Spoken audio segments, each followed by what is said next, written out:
back your accountancy class. Student, as you know, your topic is last time going on. It's a journal entry.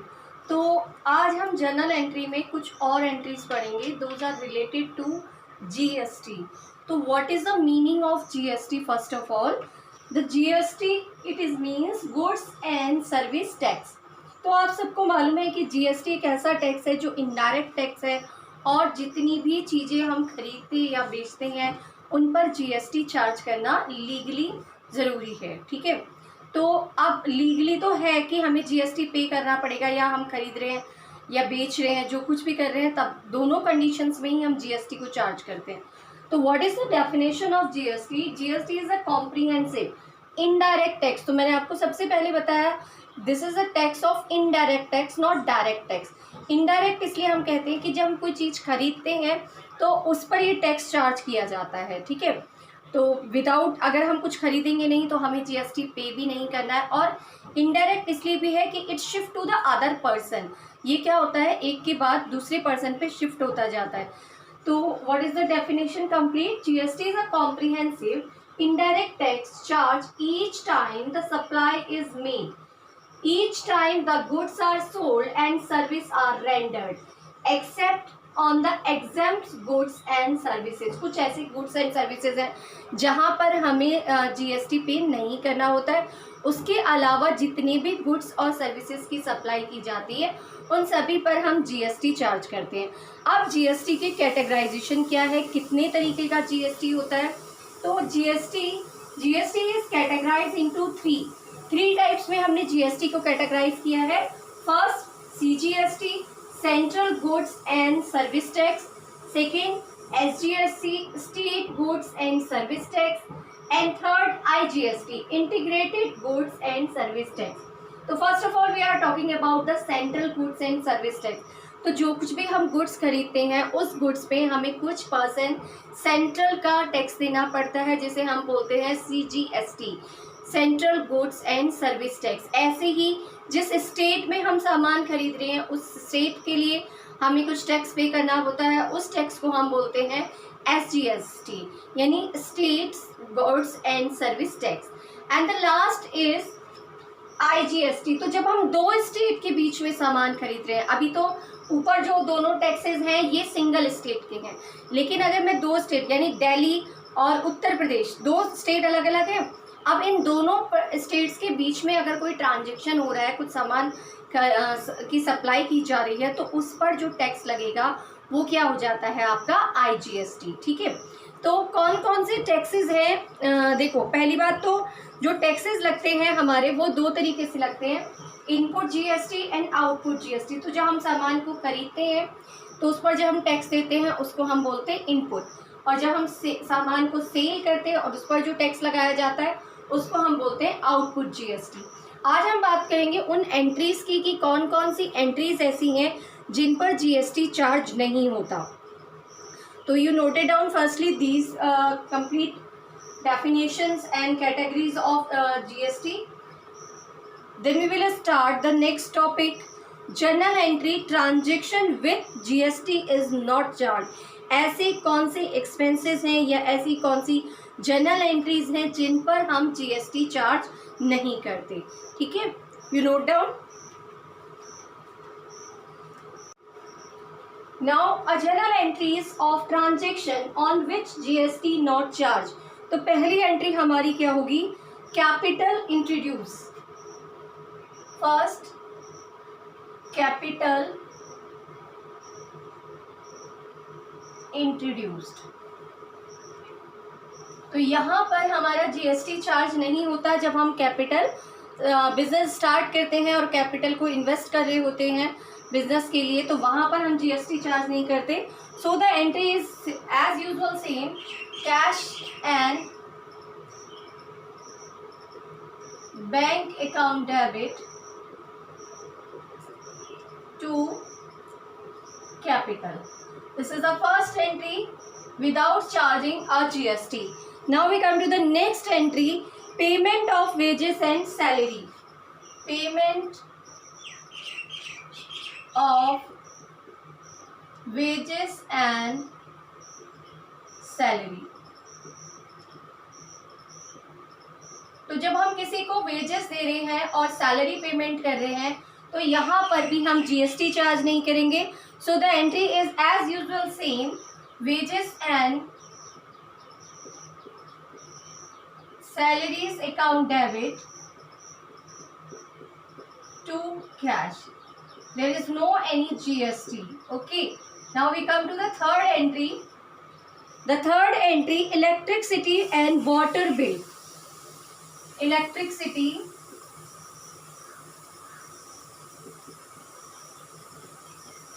and water bill. Electricity और water bill भी जो होते हैं उनके expenses पे भी हमें कोई भी जीएसटी पेड नहीं करनी होती है. So the entry is electricity या water bill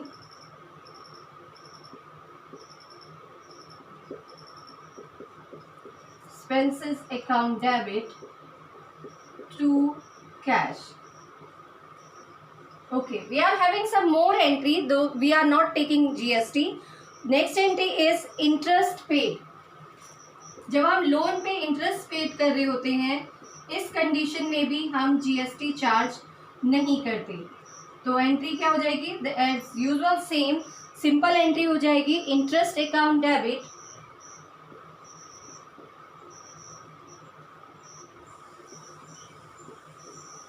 to cash oblique bank. Cash से भी हो सकता है और बैंक से भी हो सकता है. Okay, now we come to the next entry, interest receive. अगर हमें इंटरेस्ट रिसीव हो रहा है उस कंडीशन में भी हमें जीएसटी नहीं देना पड़ता है. तो क्या एंट्री हो जाएगी उसकी? Cash and bank account debit to interest. Now the next entry, cash deposit in bank. Bank में हमने कैश जमा किया तो cash deposit in bank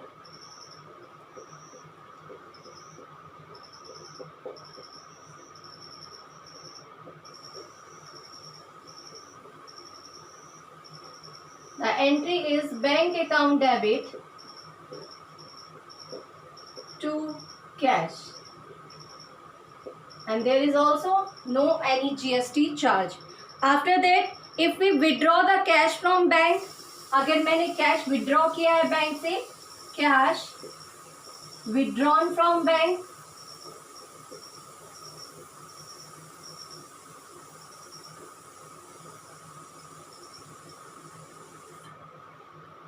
opposite entry हो जाएगी cash account debit to bank. Okay, after that cheque issued for purchase. अगर मैंने check issue किया है कुछ सामान खरीदते वक्त तो उस पर भी जीएसटी पेड नहीं होगा.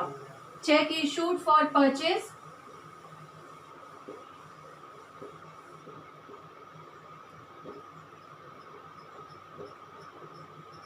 एंट्री क्या हो जाएगी? Purchase account debit to bank. You noted down all these entry in your notebook. Then I will tell you some more entry.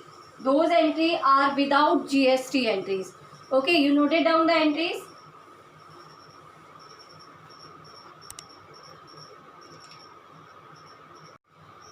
After that, conveyance charges. Conveyance charges आपके हो जाएंगे कितने?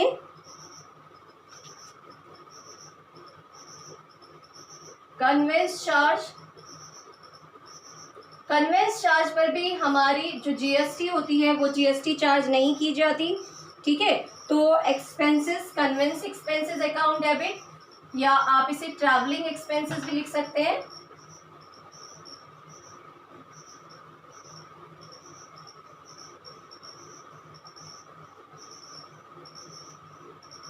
Convince expenses account debit to cash. ठीक है, इसके बाद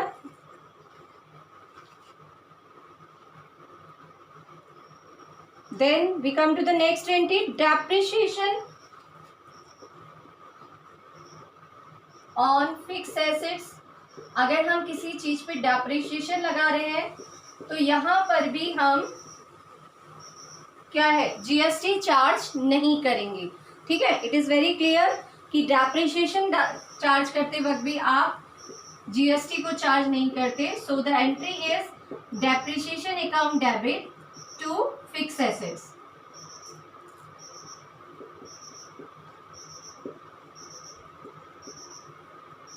Okay, now we come to the next entry, patents and copyright amortize. Patents and, तो patents क्या होता है बच्चों, आपको मालूम है, मैंने बताया था आपको, some assets are intangible assets. तो जो intangible assets होती हैं उनको पे हम डेप्रिसिएशन चार्ज नहीं करते, उन पर हम क्या चार्ज करते हैं, उन पे जो उनकी अगर वैल्यू कम होती जाती है, डिक्रीज होती जाती है, तो उसको हम बोलते हैं amortized.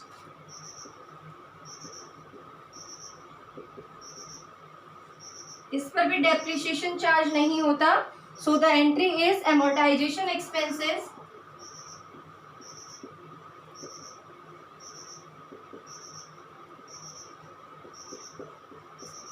अकाउंट डेबिट टू, जो भी है आपकी इंटेंजिबल एसेट्स, हमने यहाँ पे पेटेंट्स को ले लिया, to patents.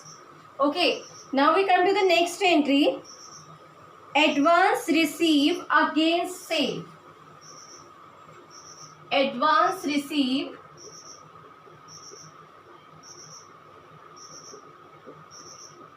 Against cell.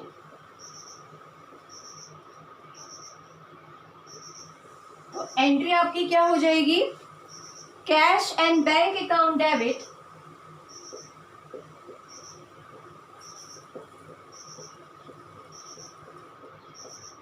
To customers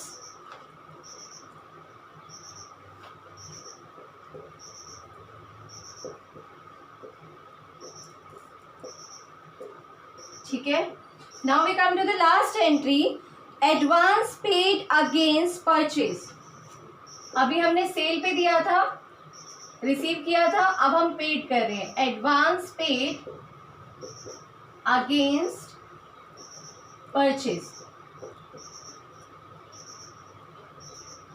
so the entry is opposite entry हो जाएगी. क्या हो जाएगी entry, suppliers account debit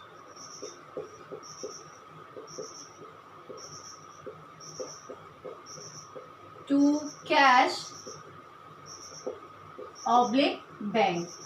so बेटा अभी तक मैंने आपको जितनी एंट्री लिखवाई है सारी वो एंट्री थी जिन पर आपको जीएसटी चार्ज नहीं करना. तो आप ये सारी एंट्रीज को अच्छे से पढ़ेंगे और जो आपका नेक्स्ट पीरियड होगा उसमें मैं आपसे एक क्वेश्चन पूछूंगी रिगार्डिंग दीज एंट्री की which entries are entries those are not charge any type of GST.